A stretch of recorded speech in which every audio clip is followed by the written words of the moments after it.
In the early 70s, South Korea was standing on the edge of a massive transformation. The country was changing fast, and at the center of that change stood Busan, the second largest city after Seoul. Busan was not just another city, it was the beating heart of South Korea's economy. Its port was one of the most important in the region, connecting the country to Asia and to the rest of the world. Trade moved through the harbor day and night without pause. Cargo ships came and went endlessly, and money flowed in a way that made the city feel unstoppable.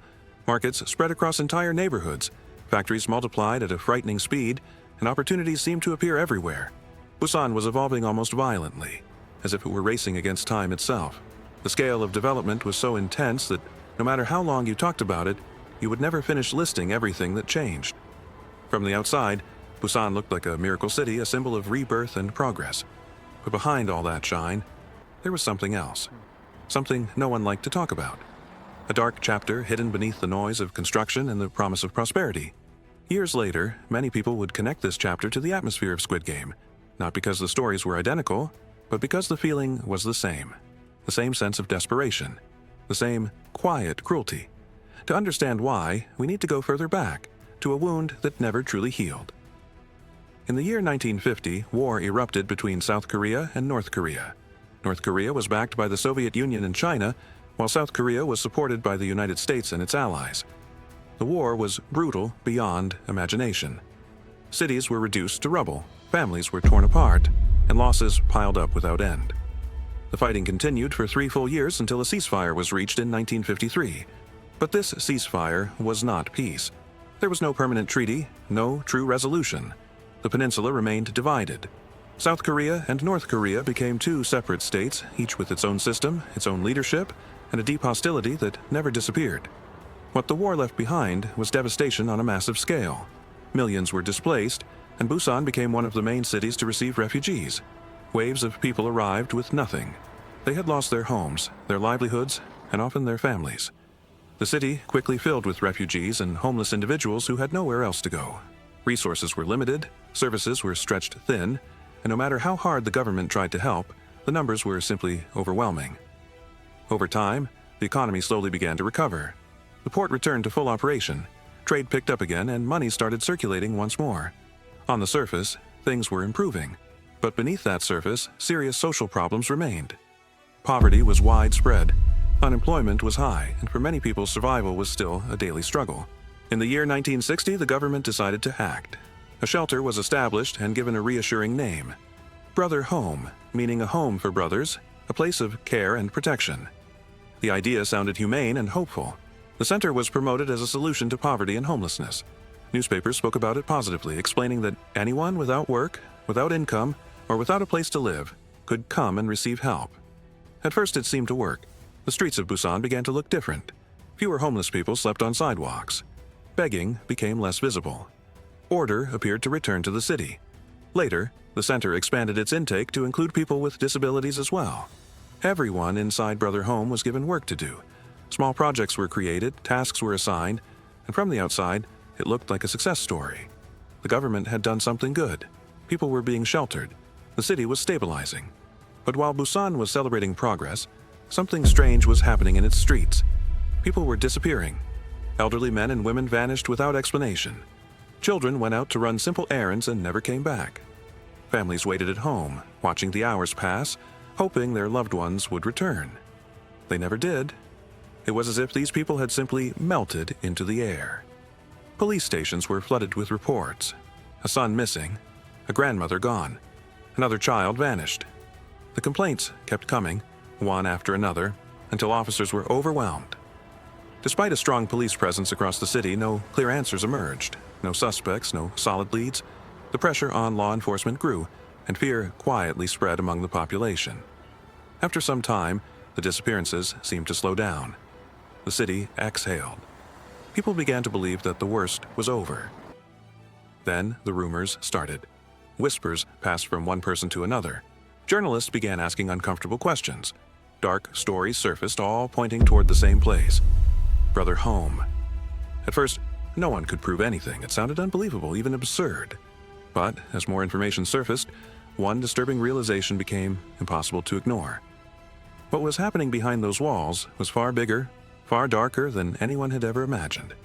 Imagine discovering that behind the walls of a so-called shelter, a massive crime was unfolding. The reports that began to surface caught the attention of local media first, then international outlets followed. The story spread at lightning speed. It became the only thing people talked about. They woke up thinking about it, went to sleep discussing it, ate and drank while replaying the details over and over. Everyone was asking the same question, and you are probably asking it now as well. What was really happening behind the doors of Brother Home? What kind of horror was hidden there, so terrifying that it shook even the global media? To understand this, we need to go back to the year 1960. That was the year Brother Home was officially established. It was also a time when South Korea was under military rule, led by a man named Park Chung-hee. During this period, the country was preparing for a major international sporting event, an event that would attract visitors from all over the world. And naturally, after just emerging from a devastating war, the government wanted to present a perfect image. They wanted clean streets, order, a modern nation on the rise. On the surface, Brother Home was created to shelter refugees, the unemployed, and people struggling in life. But in reality, helping the poor was never the true priority. The real goal was to cleanse Busan, to remove homeless people, refugees, and anyone who looked out of place. They did not want foreign visitors to see poverty, sickness, or desperation. They wanted the country to look polished, advanced, flawless. And that decision changed everything. Elderly people who suddenly disappeared, children who vanished. Anyone who did not look right could be taken by force, not because they were criminals, but because their appearance did not fit the image the government wanted to project. A child selling small items on the street, an old man sitting quietly on the sidewalk, a young person whose clothes looked worn or dirty. They were all targets. Police would grab them and send them straight to Brother Home. This was not mercy. This was not care. It was a brutal attempt to erase a part of society. And it did not stop in Busan. Similar facilities were established in Seoul and other cities across South Korea. They were officially called homeless detention centers. In the year 1961, laws were announced claiming that the government wanted to provide welfare and protection for the homeless. But those words meant very little in reality. Then, in the year 1970, a new policy was introduced under the name of Social Welfare Service. It stated that any person between the ages of 18 and 65 could be admitted into these centers if they were considered eligible. 5 years later, in 1975, the Ministry of the Interior issued Law Number 410. This law ordered police officers to patrol late at night and gather homeless people from the streets. There were incentives, points, rewards. And once rewards were involved, everything spiraled out of control. Police began targeting anyone they wanted. You did not have to be homeless. You just had to look inconvenient. Clothes slightly dirty? Taken. Appearance unkempt? Taken. Imagine a man whose car broke down that day. He spent hours in repair shops, covered in oil and grease, exhausted, just trying to get home for a shower. If the police saw him like that, he could be seized instantly and sent away. No questions, no investigation.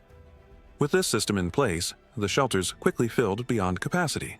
Across South Korea, a total of 36 facilities were established to detain homeless people and those deemed undesirable. These centers were spread across different cities, and among them all, one stood out as the largest and most infamous: Brother Home. Brother Home officially began operations on the 20th of July in the year 1960 in an area called Gamcheon-dong in Busan. At first it was an orphanage known as Brother Orphanage, but as the government's campaign to clean the streets intensified, the facility was repurposed to receive homeless people as well. Later, it was relocated to another area called Juridong. The way people were transported there was humiliating and violent. Police would stuff men, women, children, and elderly people into small trucks, packed tightly like boxes, like cargo, not human beings. These trucks were never meant to carry people. Beatings were common. Insults were constant.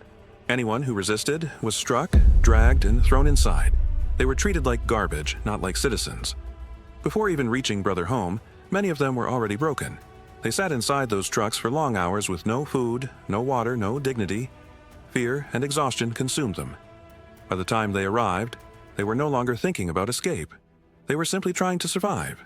And when the gates of Brother Home finally opened for them, what awaited inside was far worse than anything they had endured on the way.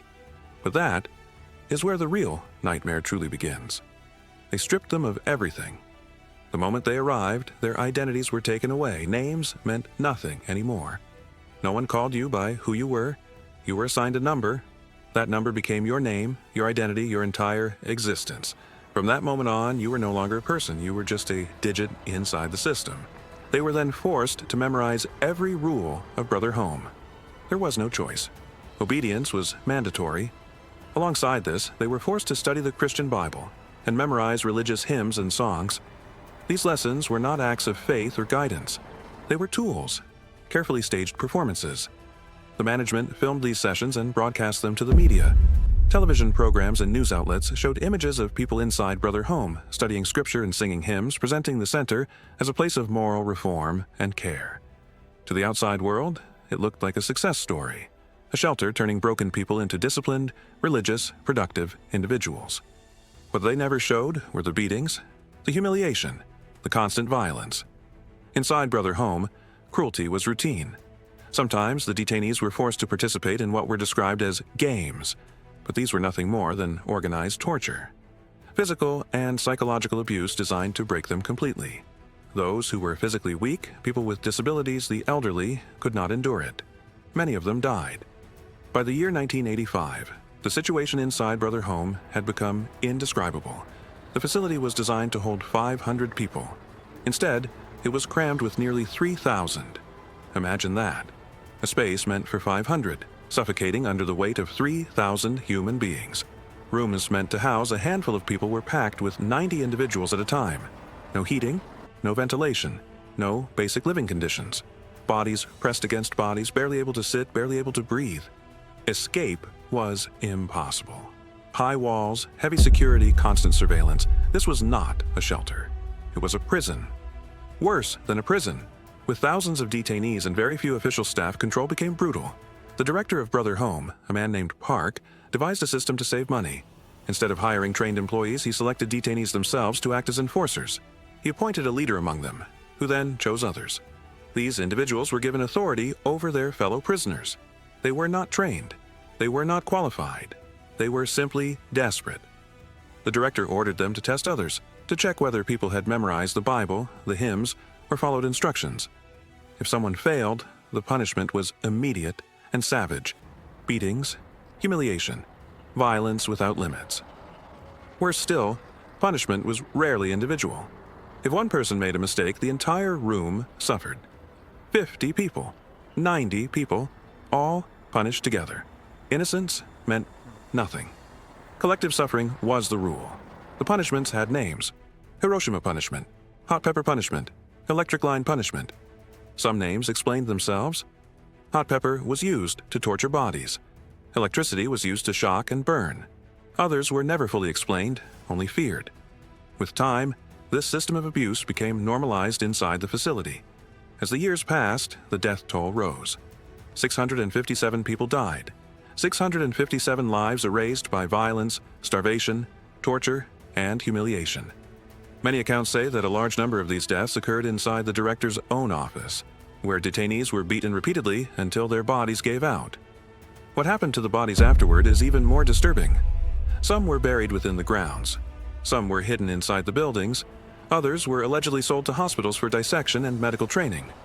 There were claims that organs were harvested and sold. Some bodies were burned, their ashes scattered into the air as if those people had never existed at all. Women and children suffered horrors of their own. Reports say that women and children were sexually abused. Young victims did not even understand what was happening to them. For many, they believed it was just another form of punishment. Women who became pregnant were forced to give birth, only to have their babies taken away. Those children were allegedly sold through adoption agencies and sent abroad, to countries like the United States and Germany. Inside this place, children and teenagers were also exploited as forced labor. They were made to work in small factories, producing shoes, bags, and other goods. They were trained not to help them, but to profit from them. No pay, no reward, no rights. Any attempt to demand fair treatment was met with extreme punishment. They were treated as slaves. Outside those walls, the world believed Brother Home was a place of care, reform, and hope. Inside, it was nothing but hell. And yet, this nightmare continued for years, hidden in plain sight, protected by power, silence, and fear. Government funds and charitable donations were constantly flowing into Brother Home. The public was told that this money was being used to improve conditions, to provide food, care, and support for the people inside. In reality, almost all of it disappeared into the director's private accounts. What was meant to ease suffering only fueled corruption. Inside this hell, nearly 23 new buildings were constructed. And who built them? Not contractors, not professionals. The prisoners did. The homeless, the teenagers, the children, every single person trapped inside was forced to work.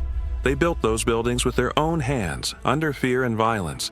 Among those buildings were medical facilities, and this is where the madness deepens. The so-called medical staff were not doctors, they were not nurses, they were detainees themselves, homeless people, prisoners, children.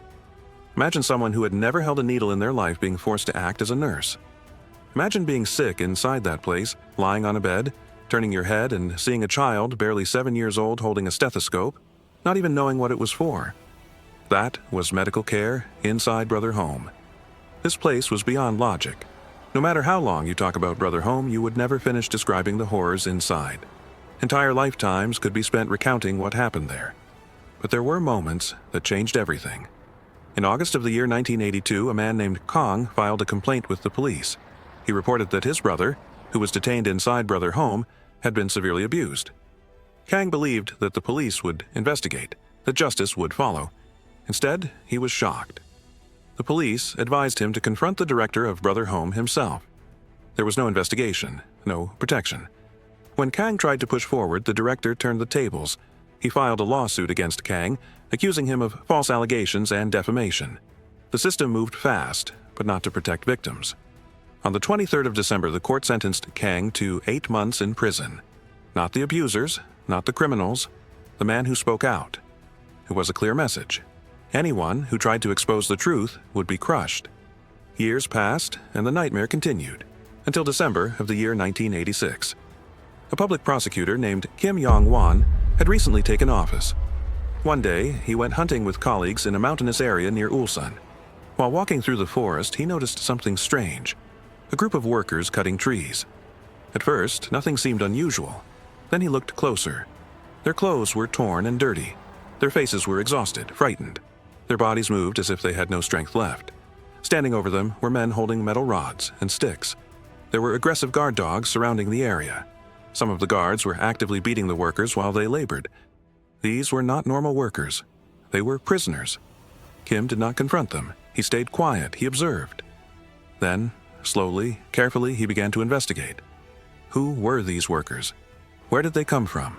Who controlled them? What he discovered was horrifying. The workers and guards were connected to Brother Home. They were detainees taken from the streets and forced into labor. The director, Park, was responsible. What Kim had witnessed in the forest was only the beginning. This discovery triggered an official investigation. As Kim dug deeper, the truth began to surface piece by piece. Evidence revealed systematic forced labor, abuse, illegal detention, and massive corruption. Kim gathered honest police officers who had no ties to Brother Home, and together they planned a sudden raid. The raid came without warning. Police stormed Brother Home, breaking doors, climbing walls, flooding the facility from all sides. It looked like a scene from a film. But what they found inside was far worse than anything fiction could imagine. People were everywhere, malnourished, bruised, terrified. Bodies marked with scars. Faces empty from years of fear. Human beings reduced to shadows. And what shocked the investigators most was the reaction of the detainees. When they saw the prosecutor and the officers, they stood up and saluted. They believed the police were there to punish them. That single moment revealed the depth of control, fear, and psychological destruction inside Brother Home. These people had been conditioned to obey without question, like slaves. During the search, the investigators entered the director's office. There, they found foreign currency and assets worth more than $5 million. Clear evidence of massive embezzlement. Money stolen from the government and charitable organizations meant for care, stolen for personal wealth. In January of the year 1987, the director, Park, was finally arrested. He was charged with embezzlement. He was charged with illegal detention. But then came the most shocking twist. The embezzlement charge stood. The illegal detention charge was dismissed. He was never held accountable for the abuse. Not for the torture, not for the deaths, not for the rape, not for the slavery. Justice stopped halfway, and what followed would prove that the true crime was not only what happened inside Brother Home, but how the system allowed it to happen, and how many people chose to look away. These were crimes that no human being should survive. Abuse, murder, torture. How did the man responsible walk away from all of this alive and free? The answer was simple and terrifying. His political influence was enormous. He was not just a shelter director. He had powerful connections, people at the highest levels of government, figures who were untouchable. A human rights activist named Park Jong-cheol later explained that the director of Brother Home had strong allies within the government, especially during the administration of President Chun Doo-hwan, as well as support from the mayor of Busan. With people like that standing behind him, protection was guaranteed. Legal consequences became optional. To understand how powerful he was, consider this. One day after his arrest, the prosecutor who ordered it received a phone call from the mayor of Busan himself, demanding that the director be released immediately. Prosecutor Kim refused without hesitation. He told the mayor that even if the sky fell and rose again, he would not release him. Then he hung up. Kim pushed forward with everything he had. But he was only one man. Above him were officials far more powerful, and they did not block him openly. They worked quietly, behind the scenes, placing obstacles in his path, slowing investigations, limiting charges. Their greatest fear was not justice. Their fear was scandal.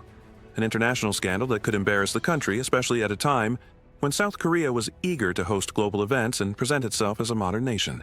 They were willing to sacrifice their own citizens to protect that image. Prosecutor Kim believed the director deserved at least 15 years in prison, even if the courts refused to consider the illegal detention, the deaths, the torture. At the very least, the embezzlement alone justified a severe sentence. Millions in stolen public funds, massive corruption. The final ruling was devastating. 2.5 years in prison, that was it. After everything. Hundreds dead. Thousands tortured. Entire lives destroyed. As for Brother Home itself, after 12 long years, the facility was finally shut down. But the suffering did not end there. The detainees were released back into society with nothing. No support, no compensation, no apology. Many returned to the streets homeless once again. Others ended up in psychiatric hospitals, their minds shattered by years of abuse. Trauma, addiction, alcoholism followed them everywhere. They went in as poor and vulnerable people. They came out broken. For decades, most of the survivors stayed silent. Fear kept their mouths shut. Fear of being taken again, fear of punishment, fear of no one believing them. But years later, something changed. Survivors began to speak. Journalists and investigative programs reopened the case. The world slowly began to learn what truly happened inside Brother Home. And while the victims struggled to survive, the man responsible lived comfortably. After serving his short sentence, the former director moved to Australia. He entered the real estate business, lived in luxury, built a new life.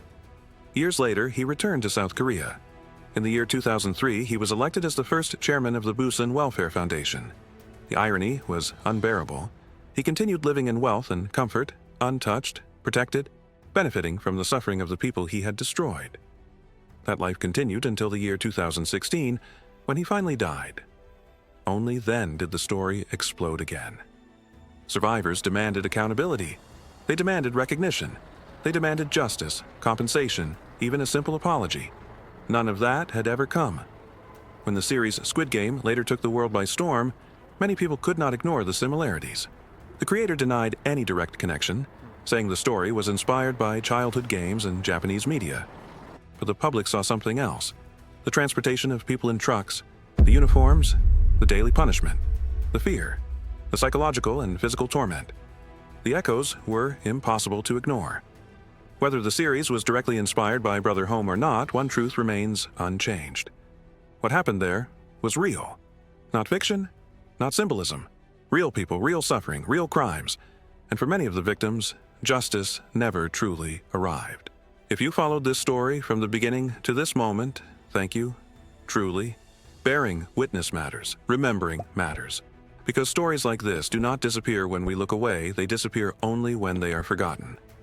And this is a story that should never be forgotten.